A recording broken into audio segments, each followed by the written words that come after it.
Abonne-toi à la chaîne Code Bateau pour suivre toute notre série et révise avec l'appli Bateau Fluvial, BATO Fluvial, via des QCM interactifs, un suivi de ta progression et des explications détaillées. Quel est le balisage du chenal? Les marques de rive droite sont de couleur rouge de forme cylindrique et ont un feu rouge la nuit. Elles sont placées du côté de la rive droite quand on navigue dans le sens avalant, c'est-à-dire de l'amont vers l'aval. Les marques de rive gauche sont de couleur verte, de forme conique et ont un feu vert la nuit. Elles sont placées du côté de la rive gauche de la voie d'eau. Pour retenir, tu peux voir que dans rive droite, il y a un O qui est aussi présent en rouge.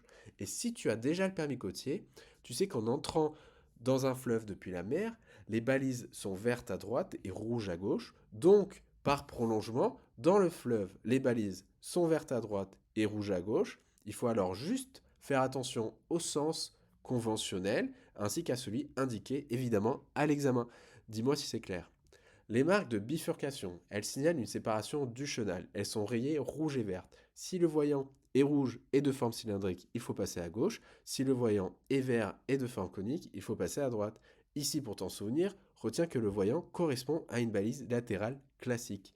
Le banc médian, il est signalé par une marque bicolore rouge et verte et il indique un obstacle au milieu du cours d'eau. Les têtes d'épi indiquent des obstacles qui sont souvent des prolongements de berge. Elles sont rouges côté rive droite et vertes côté rive gauche.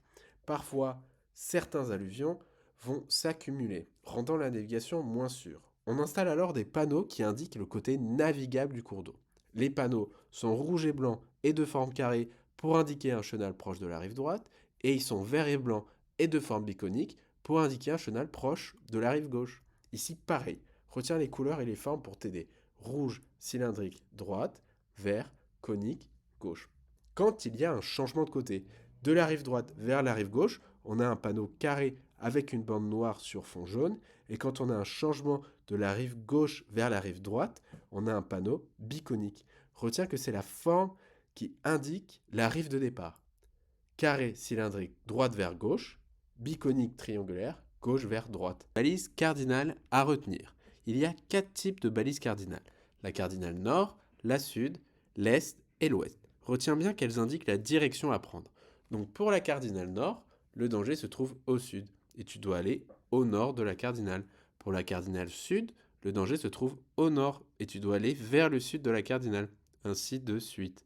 Pour retenir, au sud et au nord, les flèches indiquent la direction à prendre. À l'est et à l'ouest, les flèches forment un E pour l'est et un W pour l'ouest. Pour les couleurs de la balise, retiens que les flèches indiquent où se trouve la couleur noire sur la balise. Pour la cardinale nord, les flèches vont vers le haut.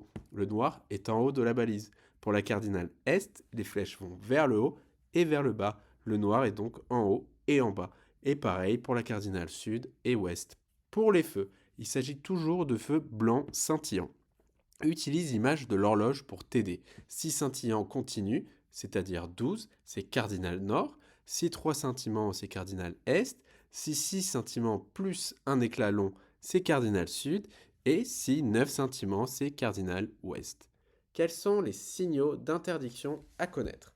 On a le signal d'interdiction générale, celui d'interdiction de passer sauf les menus embarcations non motorisées, l'interdiction de dépasser entre convois, de croiser, de dépasser, de stationner, d'ancrer, de s'amarrer, de virer, de faire des remous, de passer en dehors de l'espace indiqué, très important pour l'examen, de fumer ou d'utiliser un éclairage ou une flamme non protégée, d'accès à bord, d'entrer dans un port, bateau sortant, attention, ne passez pas, et bateau sortant, passez avec précaution. Quels sont les signaux d'obligation et de restriction à connaître? On a le signal général, l'obligation de suivre le sens de la flèche, de se diriger vers le côté bâbord, vers le côté tribord du chenal, de croiser le chenal vers bâbord, de croiser le chenal vers tribord, de tenir le chenal à bâbord, de tenir le chenal à tribord. Ceux-là sont faciles. Attention, après on a donné un signal sonore, obligation de respecter la vitesse indiquée, de s'arrêter, d'augmenter sa vigilance, attention à la différence entre ces deux, obligation de contacter les autorités par VHF sur le canal indiqué, la hauteur libre limitée, la largeur de passe limitée, la profondeur d'eau limitée et l'obligation de se tenir éloigné de 50 mètres de la rive. Attention, le panneau général de restriction peut être complété par des dispositions affichées aux écluses ou dans les services de navigation. quels sont les signaux d'autorisation et d'indication à connaître. L'autorisation de passer, le passage recommandé sous un pont dans les deux sens, le passage recommandé en un sens unique, le passage recommandé dans l'espace indiqué, le fait de se diriger dans le sens de la flèche ou du feu fixe vers le feu rythmé. On a alors le signal d'indication générale, l'autorisation d'ancrer, de s'amarrer, de stationner, de virer, le croisement d'une ligne électrique, le bac ne naviguant pas librement, lui il est important pour l'examen, la fin d'une interdiction, les voies rencontrées sont affluentes de la voie suivie, la rencontre d'une voie principale, le parcours de ski nautique, la prise d'eau potable, l'aire de stationnement réservé à certains bateaux professionnels, l'autorisation de stationner à tous les bateaux et l'aire de stationnement pour le chargement des véhicules. Certains dangers ne sont pas toujours faciles à repérer depuis un bateau.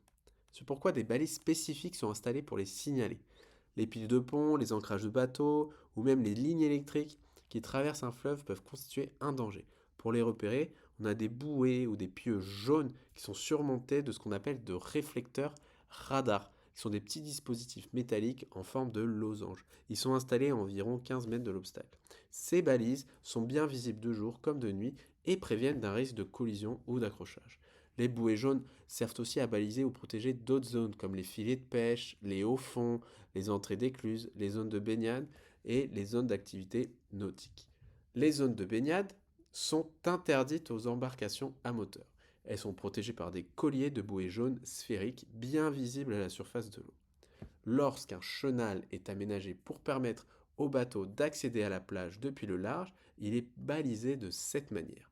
Des bouées jaunes coniques à tribord, c'est-à-dire côté droit du bateau, et des bouées jaunes cylindriques à bâbord, c'est-à-dire côté gauche du bateau.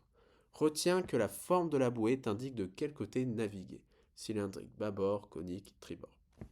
Abonne-toi à la chaîne Code Bateau pour suivre toute notre série et révise avec l'appli Bateau Fluvial BATO Fluvial via des QCM interactifs, un suivi de ta progression et des explications détaillées.